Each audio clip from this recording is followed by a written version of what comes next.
Hi, I'm Curt Frye. In this movie, I want to add a second complication to the trade-off between having full-time people, in this case nurses in a hospital, and part-time people who come from a pool and are not necessarily specialists in a particular area. The sample file that I'm using is named Different Employee Costs. You can download it using the link that I provide in the video description below. So far, we have created a worksheet where I have full-time nurses and part-time nurses. The management, in this case you, has determined the number of people that are required in a specific 2-hour time frame. So from 12 a.m. to 2 a.m., you need 18. 2 a.m. to 4 a.m., you figure that you need 15, and so on. You can split that between full-time and part-time nurses. Over on the right, I track the number of nurses who start at 12 a.m. and work an 8-hour shift to 8 a.m. And I know this isn't realistic because many nurses work 10 or 12 hours or even more, but I did this to keep it simple. Those are the full-timers. For part-time, we have 2-hour availability windows, and you can bring in up to 20 over the course of a day. And you can see here that the current solution has 15. I have the number of total hours by our people in cell E16, but let's say that the full-timers and the part-timers had different costs, and I want to minimize total cost while allowing coverage. So let's see what that looks like. In cell B17, I will type a label cost per hour. And in C17, the full-timers cost $60 an hour. And in D17, the part-time nurses cost $40. And I will change that to currency. And then the total cost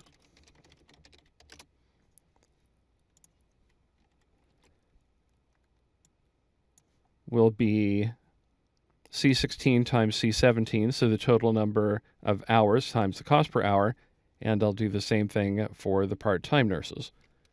So I will type equal C16 times C17.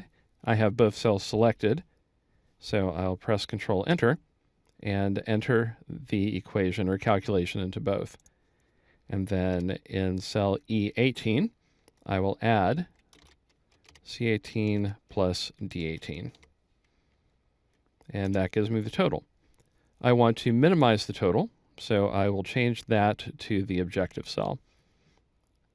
I like to indicate that using a green shading, so I'll do that.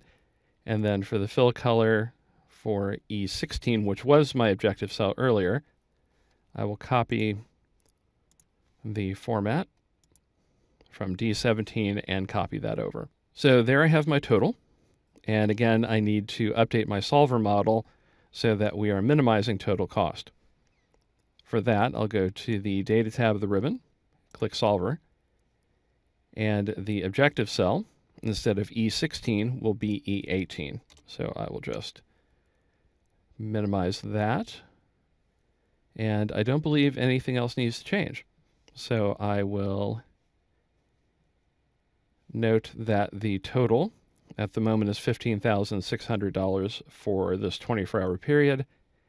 I'll click Solve, click OK, and we actually have gone down a little bit in cost.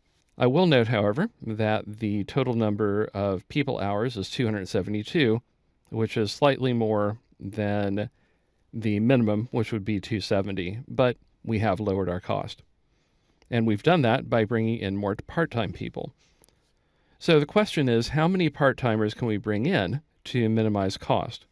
And of course, we could probably bring, all of them in, but let's see what happens if I set the maximum number of part-time employees to 40 and rerun the model. Click there, click Solve, and of course it goes straight to 40 to the maximum number of part-timers. But let's take a look at the solution.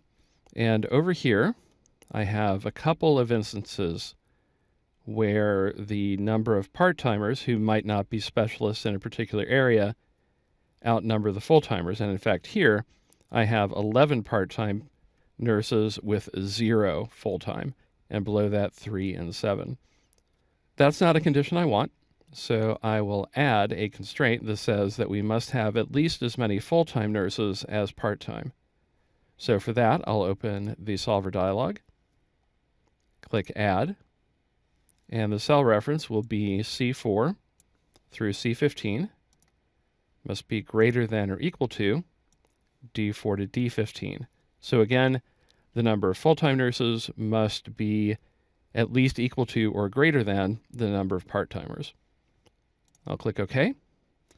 And our current solution is 14,720. I'll click Solve, click OK. And even though we have added that constraint, we have not actually added anything to our cost. So what we've done is we have spread out the maximum number of part-time nurses based on these 2-hour shifts. Now let's take a look and see how far we can push this particular model. For example, over here, for the maximum number of part-timers, let's say that I put in 60. And again, I still have my constraint where we have to have at least as many full-time as part-time. I've updated to 60, and I will rerun the solver model. Click OK, and we have 59 part-time people, and I can see that we still meet our constraint where we have at least as many full-time as part-time, and the cost did go down, so we're at 69. Let's go up to 80 and see if there is any way to push it even farther. So I'll click Solver, Solve, there we go, and we have exactly the same solution. So it appears that we maximize the savings when we have 59 part-timers without violating the constraint that we have to have at least as many full-time as part-time people on shift at any one time. In other movies, I have talked about how constraints can be counterproductive. However, in this case, because our full-timers are more specialized and have more experience in a particular field than their part-time counterparts, this is a constraint that actually makes sense for patient safety. I hope you enjoyed this movie. If you did, please like it and subscribe to my channel.